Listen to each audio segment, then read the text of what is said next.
ನೋಡಿ ನಾನು ಒಂದು ಆಲೂಗಡ್ಡೆ ತಗೊಂಡಿದ್ದೀನಿ. ಇಲ್ಲಿ ಒಂದು ಆಲೂಗಡ್ಡೆಯಲ್ಲಿ ಬೇಕಾದಷ್ಟು ಕ್ರೀಮ್ ನಮಗೆ ಇಲ್ಲ ಆಗುತ್ತೆ. ಆರಾಮಾಗಿ 8 ದಿನ ನಾವು ಹಚ್ಚುವಷ್ಟು ಕ್ರೀಮ್ ನಮಗೆ ಇಲ್ಲೇ ರೆಡಿ ಆಗುತ್ತೆ. ಈ ಆಲೂಗಡ್ಡೆನ ಸಣ್ಣದಾಗಿ ಇಲ್ಲಿ ಹೆಚ್ಚಿ ಮಿಕ್ಸಿ ಮಾಡ್ಕೊತೀನಿ. ನೀವು ಹಿಂಡಿ ಉಳಿದಿರ್ತಲ್ಲ ಅದಕ್ಕೆ 1 ಕಪ್ ನೀರು ಹಾಕಿ ಚೆನ್ನಾಗಿ ಅದನ್ನ ಮಿಕ್ಸ್ ಮಾಡಿ ಒಂದು ಲೋಟಕ್ಕಂದ್ರೆ ಸೋಸಿದ್ದೆ, ಅದನ್ನ ಚಾ ಸೋಸೋದ್ರಿಂದ ಸೋಸಿದ್ದೆ. ಅದರಲ್ಲಿ ಎಷ್ಟೊಂದು ಸ್ಕಾರ್ಚ್ ಬಂದೈತಿ, ನಾನು ಪೂರ್ತಿಯಾಗಿ ಸೋಸ್ಕೊಂಡೆ.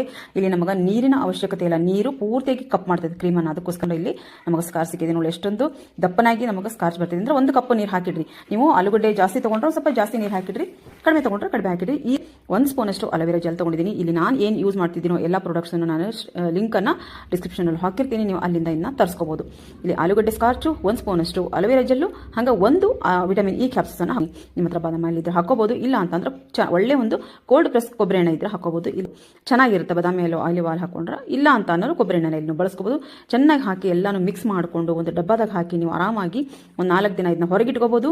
ಇಲ್ಲ ಅಂತ ಅಂದ್ರೆ ಫ್ರಿಜ್ಜಲ್ಲಿ ಇಡ್ತೀನಿ ಅಂದ್ರೆ ಆರಾಮಾಗಿ ಒಂದು 20 ದಿನಗಳ ಕಾಲ ನೀವು ಇದನ್ನ ಫ್ರಿಜ್ಜಲ್ಲಿ ಇಟ್ಕೊಂಡು ಪ್ರತಿದಿನ ರಾತ್ರಿ ನೀವು ಇದನ್ನ ಯೂಸ್ ಮಾಡ್ಕೊಂತ ಬಂದ್ರಿ ಅಂದ್ರೆ ನಿಮ್ಮ ಸ್ಕಿನ್ನಲ್ಲಾಗುವಂಥ ಹೊಳಪಾತು, ಆಮೇಲೆ ನಿಮ್ಮ ಸ್ಕಿನ್ನಲ್ಲಿರುವಂಥ ಕಲೆಗಳನ್ನ ದೂರ ಮಾಡುವಂಥ ಶಕ್ತಿ ಇದರಲ್ಲಿ ಇರೋದ್ರಿಂದ ನಿಮ್ಮ ಸ್ಕಿನ್ನಲ್ಲಿ ಹೊಳಪು ಬರುತ್ತೆ ಮತ್ತು ಕಲೆಗಳನ್ನ ದೂರ ಮಾಡುವಂಥ ಶಕ್ತಿ ಈ ಕ್ರೀಮಿಗೆ ಐತಿ. ಮನೇಲಿ ಟ್ರೈ ಮಾಡಿ ನೋಡಿ ಫ್ರೆಂಡ್ಸ್.